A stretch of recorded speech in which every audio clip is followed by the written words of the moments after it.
Hello student, आज हम class 10th math NCERT solution chapter 4 coordination की एक्सरसाइज 4.4 के क्वेश्चन नंबर 4-5 स्टडी करेंगे। क्वेश्चन नंबर 4 क्या है? इस द फॉलोइंग सिचुएशन पॉसिबल कि जो नीचे सिचुएशन बताई है क्या वो पॉसिबल है? If so determine there present. अगर पॉसिबल होती है तो प्रेजेंट वेरिएबल बताओ। और कंडीशन क्या है? Sum of the ages of two friend is 20 years. कि दो फ्रेंड हैं उनकी जो एजेस का वो सम है वो कितना है? 20 ईयर्स। 4 ईयर एगो मीन 4 साल पहले। The product of the ages in year was 48। ठीक है, कि जो प्रोडक्ट है इनकी एजेस का 4 साल पहले की एज का। ठीक है, 4 ईयर एगो का मतलब 4 साल पहले की जो एज है उनकी उम्र का जो प्रोडक्ट है वो कितना है? कितना था? 48। ठीक है, तो क्वेश्चन क्या है कि सॉल्यूशन इसका, let the age of first friend की एज हमने लेट कर ली x ईयर। तो एज ऑफ सेकंड फ्रेंड कितनी हुई? 20 - x। क्यों हुई? देखो दो फ्रेंड हैं, ये फर्स्ट फ्रेंड है, ये सेकंड फ्रेंड है। इन दोनों की एजेस का जो सम है वो 20 ईयर्स है। कितना है? 20 ईयर्स। फर्स्ट फ्रेंड की एज मान ली हमने x। ठीक है, फर्स्ट एज फ्रेंड की एज मानी अगर हमने x, तो मीन सेकंड फ्रेंड की कितनी होगी? जब ये x उधर जाएगा 20 - x होगा।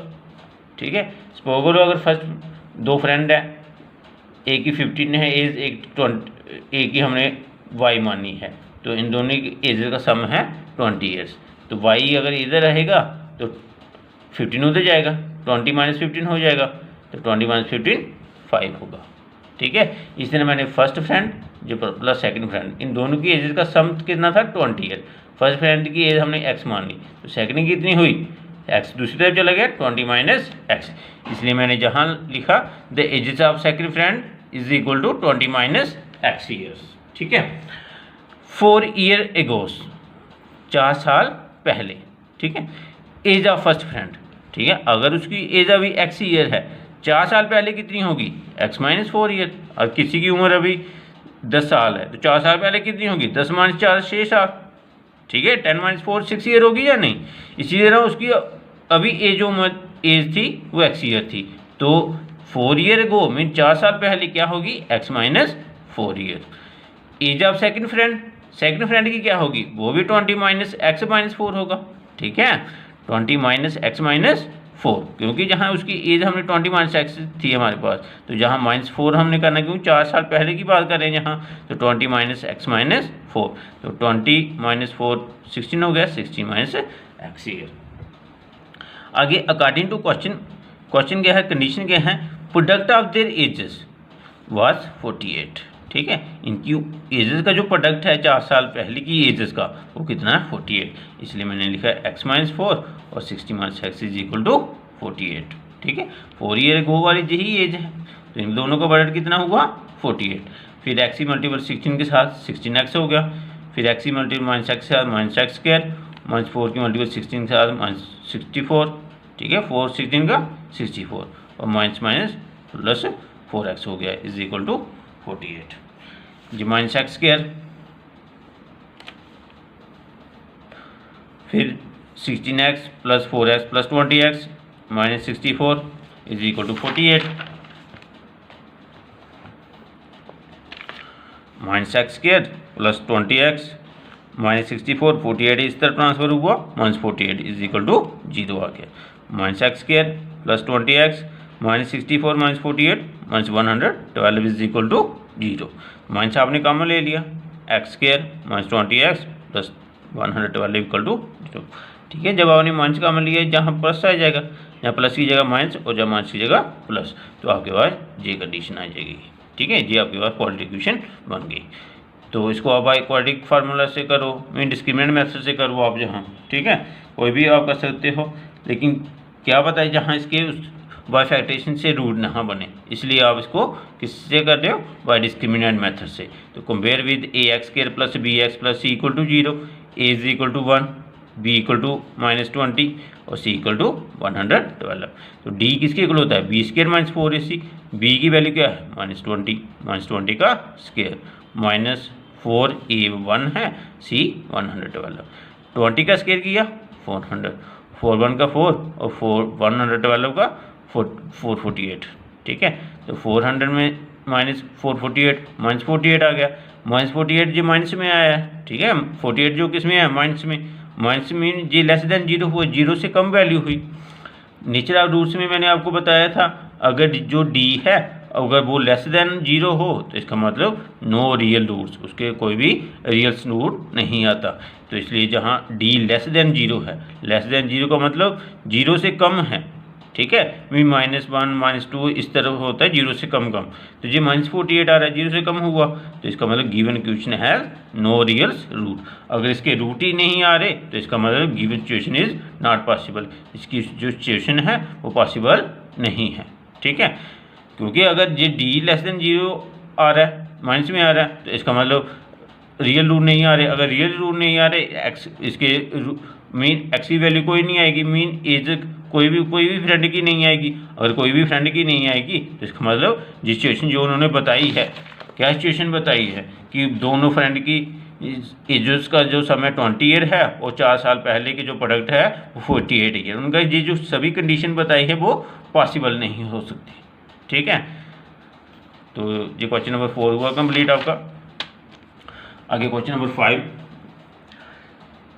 Is it possible to design a rectangular park of perimeter 80 meter and area 400 meter square, if so find its length and breadth। उन्होंने कहा कि is it possible to design a rectangular park, क्या possible है कि एक rectangular park का design कर सकें जिसका पैरामीटर 80 मीटर हो और एरिया किसका कितना हो, 400 मीटर स्क्वायर। इफ सो अगर पॉसिबल होता है find its length and breadth, तो लेंथ और ब्रेथ आपने फाइंड करनी है। ठीक है, ये हमने रेक्टेंगुलर पार्क बना लिया। ठीक है, तो लेंथ ये हमने मान ली लेंथ क्या हुई, x मीटर मानी, ब्रेथ मान लिया हमने y मीटर। जे वाई है, जे वाई होगा, जे एक्स है तो जे भी एक्स होगा, क्योंकि रेक्टेंगुलर पार्क है तो अपोजिट साइड इसकी इक्वल होंगी। ठीक है, पैरीमीटर का मतलब हुआ ये जो साइडें हैं इसका सम। ठीक है, तो एरिया का मतलब बीच में जो स्पेस है वो। ठीक है, जो पेरीमीटर है इसका वो आपको बताया है 80 मीटर और जो इसका एरिया है वो बताया है 400 मीटर स्क्वायर। ठीक है, तो लेंथ आप यहाँ मैंने x बताया, ब्रेथ इसकी y बताई, इसलिए मैंने लेंथ ऑफ रेक्टेंगुलर पार्क मान लिया x मीटर और ब्रेथ ऑफ रेक्टेंगुलर पार्क मान ली y metre. Perimeter of rectangular park is equal to 80 metre, जो आपको गिवन बताया है perimeter is equal to 80 metre, तो जो आपको गिवन में बताया था जी मैंने लिख दिया गिवन। तो पेरीमीटर ऑफ रेक्टेंगल का क्या फार्मूला हुआ, 2 multiple length plus breadth is equal to 80 हो गया। 2 मल्टीपल लेंथ क्या थी x प्लस ब्रेथ क्या थी y is equal to 80 metre, ये 2 आ गया इधर नीचे, तो 80/2 ये बन गया 40। इसका मतलब x plus y is equal to क्या आ गया 40। ठीक है, तो जहाँ आपने y रहने दिया x दूसरी तरफ ट्रांसफ़र कर लिया, y इक्वल टू बन गया आपके पास 40 माइनस एक्स, और इसको मान लिया आपने फर्स्ट कंडीशन। ठीक है, नाउ एरिया, अब एरिया हमें बताया 400 metre square. Now area of rectangular park कितना है 400 मीटर स्क्वायर, ये भी आपको गिवन में बताया था। ठीक है, तो एरिया ऑफ रेक्टेंगुलर क्या फार्मूला, लेंथ मल्टीपल ब्रेथ। अगर ये लेंथ मल्टीपल ब्रेथ है, लेंथ आपकी x है, ब्रेथ आपकी y है, तो इज इक्वल टू 400 हुआ। तो x फ्रॉम फर्स्ट ये y मैंने किसके इक्वल माना है, ठीक है, y मैंने किसके इक्वल माना 40 माइनस एक्स, ये माना ना फर्स्ट, y किसके इक्वल है 40 माइनस एक्स। ठीक है, अगर 40 माइनस एक्स हमने निकाला पीछे, तो जहाँ y की जगह क्या आ जाएगा, ये y है, y के from first we get 40 minus x. ठीक है, इस y की जगह ये आ गया, इस x की मल्टीपल अंदर 40x minus x square is equal to 400, ये माइनस एक्स स्क्वायर इस तरफ गया प्लस एक्स स्क्वायर, 40x इस तरफ गया माइनस 40x और ये प्लस 400, मीन ये आपके पास आया x square minus 40x plus 400 is equal to 0। इसको कंपेयर किया with a x square plus b x plus c is equal to 0, तो जो x के साथ a है, तो जहाँ x के साथ 1 है, इसका मतलब a की वैल्यू 1, b की वैल्यू क्या हुई -40 और c की वैल्यू क्या हुई 400। ठीक है। d डिस्क्रिमिनेंट बेस से निकाल दो, आप कोई भी बेस से निकाल सकते हो। तो इस मेथड से निकालोगे तो पता चल जाएगा कि आपकी इक्वेशन पॉसिबल हो रही है या नहीं हो रही है। ठीक है, पता उससे भी चल जाएगा लेकिन वो थोड़ा मुश्किल रहेगा। ठीक है। d is equal to b -40 का स्क्वायर -4a1 है और c क्या है 400, तो -40 का स्क्वायर 1600 हो गया, तो 4 1 का 400 का 1600 और -1600 ये 0 आ गया। अब d इक्वल टू 0 आया है, तो नेचर ऑफ रूट्स में मैंने बताया था अगर d 0 आता है तो इसका मतलब इक्वेशन के पास रियल एंड इक्वल्स रूट होते हैं, तो इसलिए मैंने लिखा given equation has real and equal roots. अगर रियल एंड इक्वल रूट्स हैं तो mean y quadratic formula x is equal to -b plus minus √d/2a, minus b की वैल्यू क्या थी -40 प्लस माइनस d आपके पास क्या आया 0, 2a की वैल्यू क्या थी 1, -5 प्लस 40 हो गया, प्लस माइनस 0 हो गया अपॉन 2, 40/2 क्या आ गया आपके पास 40, मीन x की वैल्यू आ गई आपके पास 20। ठीक है, इसको दो बार भी अगर लिखोगे तो मीन प्लस माइनस है क्वाड्रेटिक इक्वेशन है तो आप दो बार लिख सकते हो। अगर दो बार भी लिखोगे x इक्वल टू 20 तो 20 आएगा, मीन दोनों बार एक ही सेम ही वैल्यू आएगी, तो इससे बेहतर आप एक ही बार शो करो, कोई बात नहीं इसमें। ठीक है, इसी x को अब आपने पुट कहाँ किया फर्स्ट में, जहाँ लिखा था y equal to 40 minus x, ये 40 है तो x हमने 20 डाल दिया तो 40 माइनस 20, तो मीन x भी 20 आया y भी 20 आया। देयरफॉर लेंथ ऑफ आर्क कितनी आई 20 मीटर, ब्रेथ ऑफ आर्क कितनी आई वो भी 20 मीटर, क्योंकि x की वैल्यू भी 20 है y की वैल्यू भी 20 है। तो अगर लेंथ भी 20 आई ब्रेथ भी 20 आई तो इसका मतलब लेंथ ब्रेथ पॉसिबल है यहाँ, अगर पॉसिबल है इसका मतलब डिज़ाइन ऑफ है जो रेक्टेंगल पार्क है वो जहाँ पॉसिबल है। ठीक है, क्योंकि इसकी लेंथ ब्रेथ आ रही है तो रेक्टेंगल पार्क जहाँ पॉसिबल है उसका डिज़ाइन। ठीक है, ओके स्टूडेंट, थैंक यू।